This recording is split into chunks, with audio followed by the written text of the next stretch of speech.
Eduardo, ¿estás? Sí, sí. Bueno. ¿Cómo te va? Buen día. Buen día, acá estamos transitando la cuarentena sin poder utilizar mis 500 metros. Me han expropiado. Bueno, No los pero... pensaba utilizar tampoco, ¿no? Pero bueno. No No salí ni entiendo a la la puerta. disposición, porque... Y no, claro, pero no entiendo la disposición, porque si yo quiero ir al Walmart que está acá a 5 o 6 cuadras, puedo ir igual, o sea, los 500 metros los puedo hacer. No entiendo la disposición. Además, ¿cómo es la historia? Yo hago 500 metros, llegué hasta allá y ¿qué hago para volver? ¿Espero hasta mañana para usar los 500 de mañana? ¿Me los acumulan? ¿Cómo es la historia? Muy bueno eso. Es O sea, medio vos decís, raro. es como el sistema de millas que se acumulan. O sea, vos no salís 3 días y tenés 1500 millas para recorrer. Supongo yo, porque si no sería medio práctico, porque en realidad te están dando 250. 250 para ir, 250 para volver. Claro. Es realmente extraña la cosa, ¿no? Sí. Es interesante de todo este asunto ver cómo la pandemia divide aguas, ¿no? Como uno ve a Alberto muy contento con la situación, su rol de profesor, con las filminas y todo ese tipo de cosas, digamos, ¿no? Al resto del país medio desesperado porque no saben qué hacer. Bueno, recién Ahí vimos estaban pasando una explicación hace un ratito de Alberto Fernández diciendo la idea de que Horacio Pietragala desde la Secretaría de Derechos Humanos se transformó en un amicus curiae para facilitar la salida de Jaime. Bueno, y una explicación técnica de pactos preexistentes extraordinario, o sea, bien típico del docente que tiene que arreglar una salida a un pifi en el medio de la clase. Es fantástico, sí, es como decía mi viejo, ¿viste? Si lo dejan hablar no lo ahorcan, es así. Es fantástico el tipo, porque él te da una explicación para todo, pero el problema es que en algún momento, digamos, el chamullo y el tomar decisiones se llevan mal, porque vos podés dar todas las explicaciones que quieras, pero hay un punto en el cual tenés que resolver el intríngulis en el que estás metido y que crecientemente se transforma en una especie de clamor burgués. Es decir, ¿cuándo va a terminar esto? ¿No? ¿Cuándo realmente va a pasar la cuarentena? ¿Cuándo vamos a poder volver? Es un problema que está planteado a nivel mundial, no es solamente argentino. En el caso argentino, la situación de alguna manera ha colocado a Alberto en el centro de la escena política. Hay como un cierto enamoramiento de ese lugar. Está claro que a Alberto le gusta, pero en algún momento la pospandemia se impone. Ya hemos hablado un poco de la pospandemia. Y la suerte de Alberto se va a jugar en la pospandemia. Esto es como una burbuja. Y el problema de la Argentina es que está -2. Es decir, hoy el mundo está -1. Es decir, con el tema de la pandemia está paralizado. Pero la Argentina está -2, porque está paralizado en el contexto de una parálisis. Claro. Es decir, está paralizado al cuadrado. Parálisis. Y sí, porque vos ya venías con esto. Pero la Argentina ya estaba en default antes, ya estaba en crisis antes, ya tenía una economía desquiciada antes. Y esto ahora lo único que ha hecho es profundizarlo todavía más y hacer más incierta esa recuperación. Hay elementos que pueden jugar en forma contradictoria, por ejemplo el tema de la deuda. Dado como está el mundo hoy, no sería imposible que el tío Alberto logre ordenar la deuda. ¿Por qué digo no sería imposible? Yo creo que es muy difícil que escape del default, ¿no? En parte porque, a ver, ¿cuál es la presión que tiene la Argentina para entrar en default? Y la situación no sería mucho peor de lo que ya es, con lo cual, digamos, con un riesgo país en 4.000 puntos, y con una situación en la cual no se mueve nada, en un contexto en el que no se movía nada, ¿qué puede ser peor que esto? O sea, no.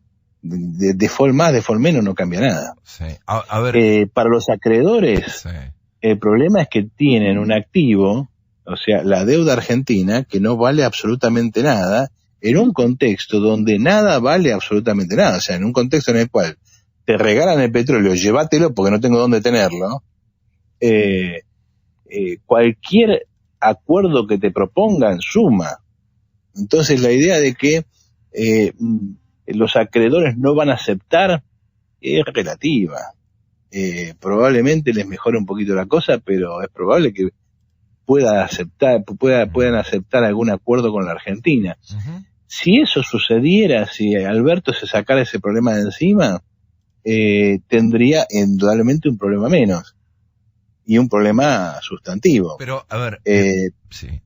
A ver, porque hay una cuestión que sobresale de lo que fue el fin de semana, ¿no? Yo recién decía, hay una definición política de haber trazado una línea, sobre todo en una frase que recogí hace un ratito, donde planteaba, bueno, si ellos no pueden controlar a la gente, está bien que no hayan flexibilizado la cuarentena, pero a la gente no la podemos tener encerrada todo el tiempo. Entonces, parece que después de haber sido un enamorado de esto, lo que termina haciendo es poner como a los malos de la película a los 4 dirigentes de los principales distritos de la Argentina, ¿no? Capital Federal, Provincia de Buenos Aires,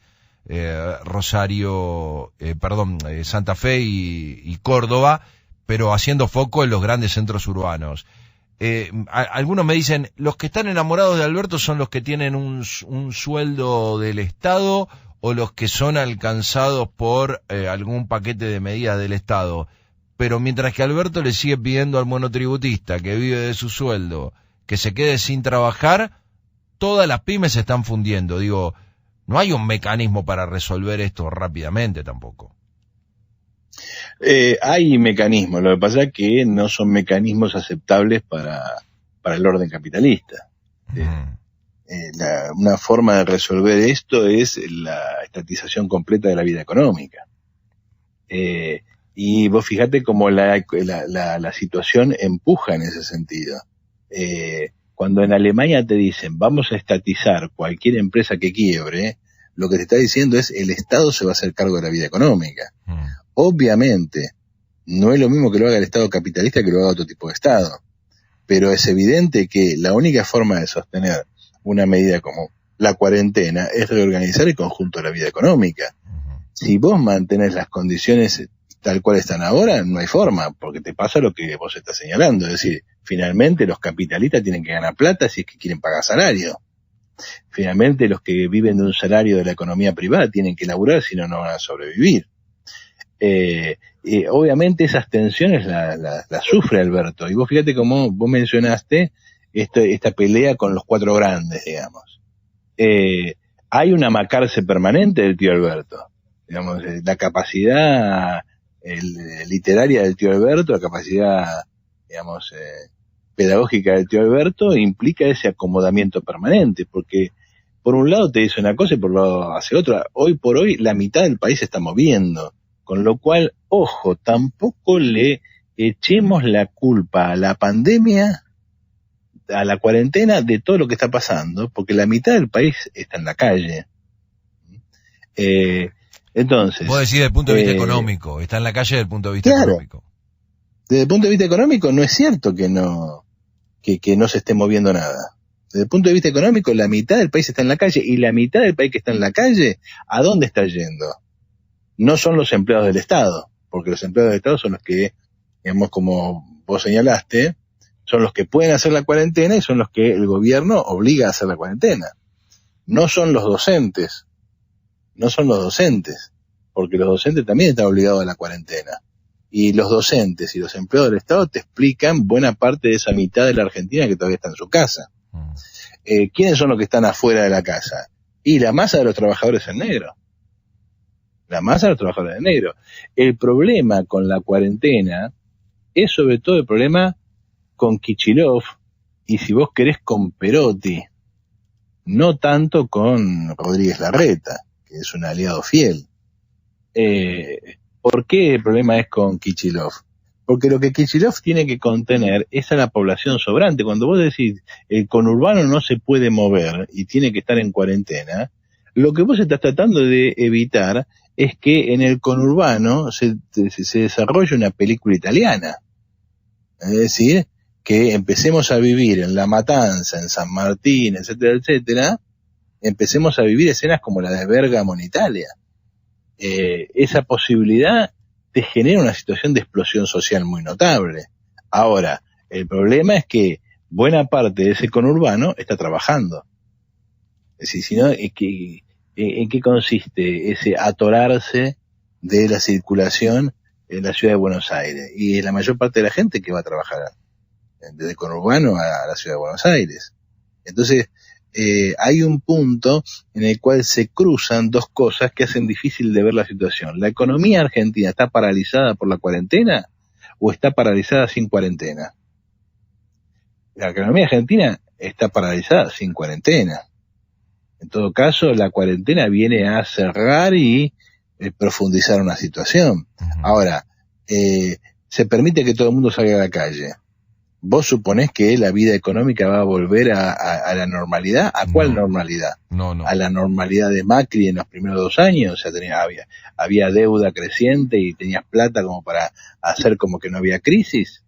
¿O a la normalidad de Macri de los últimos 2 años? Y lo más probable es que volvamos a la normalidad de Macri de los últimos 2 años, sobre todo del último, con el agravante de que buena parte de las cosas que vende la Argentina no las quiere comprar nadie.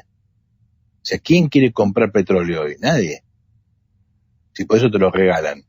El petróleo que vende la Argentina, el petróleo Brent y compañía, está en $14. Nada. Y otras formas de petróleo y cosas por el estilo, hasta te lo regalan. Te pago para que te lo lleves porque no sé dónde meterlo. Y están quebrando, ya no empresas argentinas, están quebrando todo el empresariado petrolero norteamericano. ¿Sí? Buena parte del hecho de que Estados Unidos se haya transformado en el primer productor del mundo en petróleo tenía que ver con el desarrollo de fracking. El fracking supone que vos tenés que tener un promedio de precio de petróleo por barril de $40. Hoy estás a 1/3 de ese precio del petróleo que todavía se paga, e incluso hay formas de petróleo que te las regalan. Conclusión, en Estados Unidos hay un proceso de quiebra de empresas petroleras gigantesca, no de las grandes todavía, pero sí de todo el mundo de las empresas petroleras que se dedicaron al fracking, que fueron empresas chicas al principio, no tan chicas ahora, pero no son las grandes empresas petroleras. Ahora, si eso Estados Unidos no lo puede vender, ¿qué va a vender la Argentina? ¿A quién le va a vender petróleo a la Argentina? A nadie. Y no quiero insistir con esto, pero buena parte del sueño de salida de la Argentina era Vaca Muerta. ¿Con qué soñaba Alberto? Cristina se comió la soja, Mauricio se comió la deuda, yo me como la vaca muerta. Es decir, los recursos de Vaca Muerta van a ser mi soja, van a ser mi deuda. Y en realidad lo que estás viendo es que eso está muerto, más muerto que recontra muerto. No, es más, hoy por hoy toda la Argentina está subsidiando el petróleo, porque vos fíjate que mientras el petróleo se desploma en el mundo, en la Argentina el precio de la nafta no baja ni un centavo. Conclusión, toda la Argentina está subsidiando a Vaca Muerta. Toda la Argentina está subsidiando al sector petrolero. Es decir, lo que era la clave que nos iba a dar aire a todos está en un pulmotor en el cual nosotros estamos todos soplando para que le entre aire. La demanda de la soja a nivel mundial ha caído enormemente. Además, llega al punto que hoy vale más el trigo que la soja. ¿Y eso con qué tiene que ver? Con la parálisis de la economía china. Y ojo que la parálisis de la economía china tiene que ver con la pandemia. No sabemos qué pasó en China. Acaban de decretar la cuarentena obligatoria para otra ciudad china de otra provincia china. O sea, están en cuarentena 10 millones de chinos de vuelta. Porque evidentemente el brote no fue controlado como parecía que se había controlado, y las cifras ya se sabe que son mucho peores de lo que se dijeron que fue. ¿Y eso qué significa? Que China no va a transformarse en el pulmotor de la economía mundial, y la Argentina depende de eso. Entonces, ojo, estamos encubriendo detrás de la cuarentena una situación que no tiene que ver con la cuarentena. Y cuando el presidente dice, bueno, salgan, tienen 500 metros y cosas por el estilo, intenta manejar ese discurso de papá bueno que te está cuidando, o de estado maternal, como dijo Rita Segato, ¿no? Yo te cuido. Sí, está bien, pero en el conurbano yo eso no lo puedo permitir, diría Axel, porque si yo permito más de lo que ya está, esto va a explotar. ¿Y por qué más de lo que ya está? Y porque buena parte de la clase obrera del conurbano está laburando. Es decir, la gente que está en trabajo en negro, esa gente está trabajando, está yendo a trabajar. Entonces... Bueno, por algo la semana pasada ya se avisaba que se flexibilizaba, por ejemplo, el circuito de cartoneros. Y bueno, pero, a ver, pensá un poquito lo que significa que se circula el circuito de cartoneros. Le estás dando la posibilidad de realizar alguna actividad económica a gente a la que no podés mantener.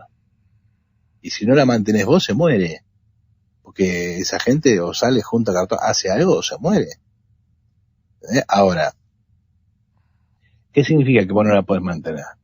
Vos tendrías que tomar la decisión de, bueno, acá no hay actividad económica, bueno, yo les pago el sueldo y se acabó. Ya, de entrada.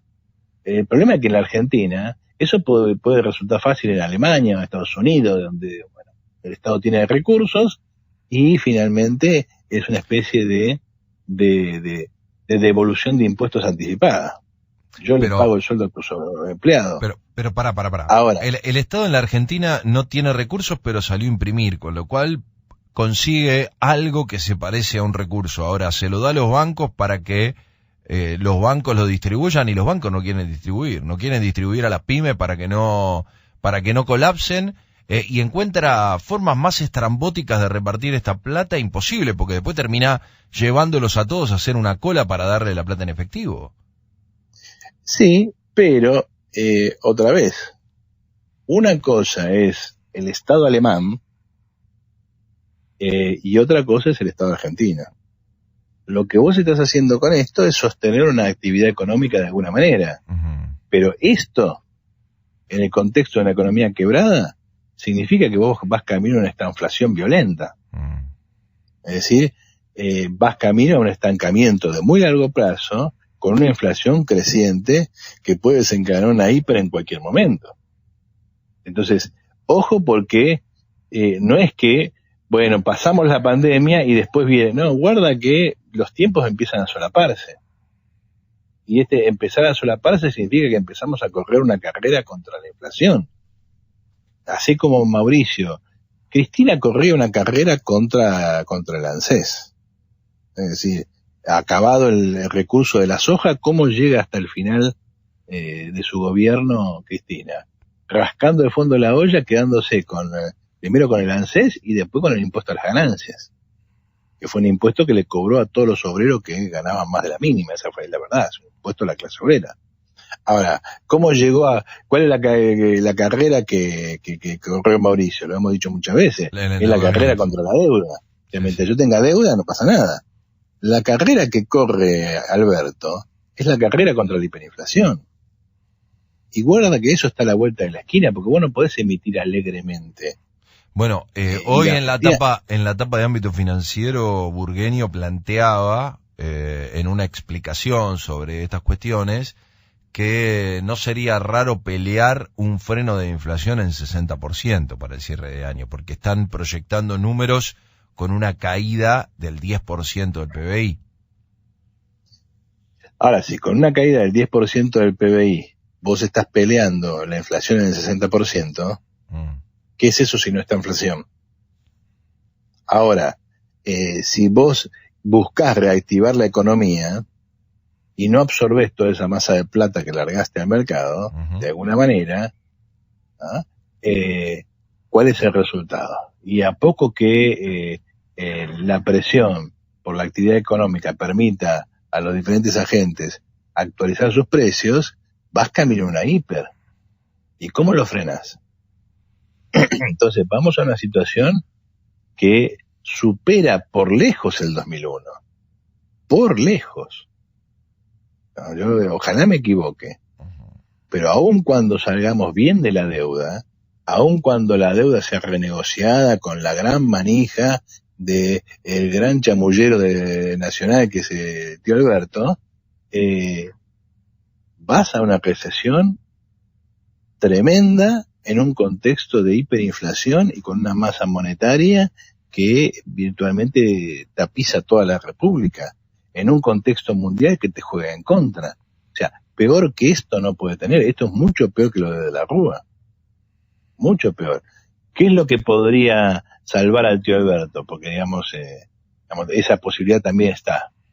Por empezar, lo que lo podría salvar es que efectivamente pueda negociar la deuda y sacarse el problema de la deuda por 4 años. Ese es hoy probablemente la parte más fácil del asunto, teniendo en cuenta que no la tiene tan fácil. Que es muy probable que vaya al default. De hecho, ya estamos en default, porque ya hay, digamos, tramos de la deuda que no tienen que ver con esta negociación que está en marcha ahora, con la deuda internacional en dólares, que ya han sido defaulteadas, que ya han sido postergados y que ya han dicho no te pago. Uh-huh. Conclusión, ya estás en default. Toda la discusión es si entras en el default de esta parte de la deuda. Ahora, suponete que resolves eso.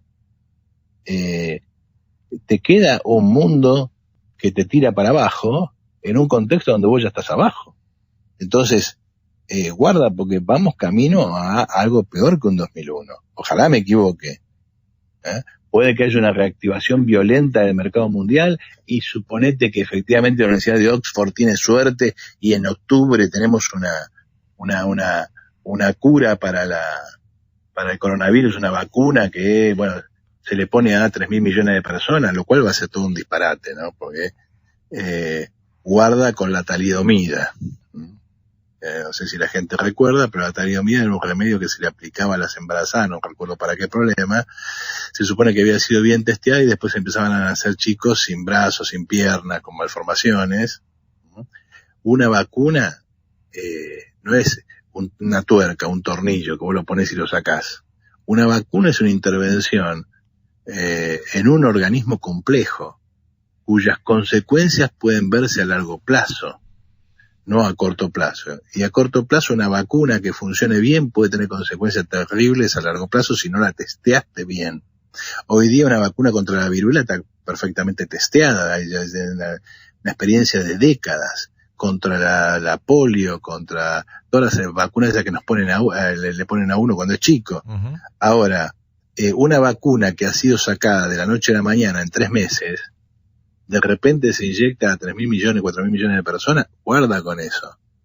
La presión por tener ese resultado puede llevar a un relajamiento del proceso científico de producción de una vacuna peligroso.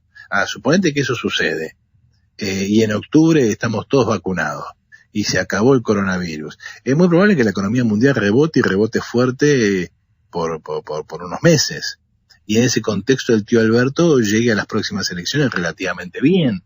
No tanto porque ha mejorado sustantivamente la vida de la Argentina, sino porque vas a estar en una situación en la cual la pendiente volvió a subir y entonces eso va a ilusionar a mucha gente con que el problema ya pasó. Ahora, los problemas de la economía mundial siguen ahí. Los problemas de la economía mundial estaban antes y van a seguir después. Y después de ese rebrote inmediato, porque se vuelve a poner en marcha el mecanismo de la economía mundial, vas a volver a una situación muy probablemente recesiva. Con lo cual, en el mejor de los casos, el tío Alberto es capaz de surfear la primera parte. La segunda parte de su mandato se viene, digamos, con una complicación que yo dudo que sea tan fácil de sortear. Pero finalmente todo esto es un escenario, si vos querés, de ciencia ficción. Lo más probable que ocurra en el corto plazo es que se profundice el default, que ya está sobre la mesa, y que todas las tendencias de la economía argentina estén operando en el sentido de una hiperinflación en el contexto de un estancamiento y una caída del PBI muy pronunciada. Y eso nos lleva de vuelta a los 500 metros, a Kicillof. Guarda, porque si vos no podés controlar esta situación social, todo esto que te estoy diciendo se va a transformar en una explosión social. Y Kicillof está muy preocupado por eso. Como el tío Alberto, está preocupado por la economía y por la explosión social. Si vos recorres todos los diarios burgueses, escuchás a Pañi, escuchás al Turco Asís, todo el tiempo están diciendo, esto no se sostiene, pero guarda con la explosión. Esto no se sostiene, pero guarda con la explosión. Es decir, es el dilema en el cual está girando el conjunto de la economía y la sociedad, no solo Argentina. Eduardo, te mando un abrazo, buena semana y nos reencontramos la próxima, ¿te parece? Dale, nos vemos. Dale, chau, chau.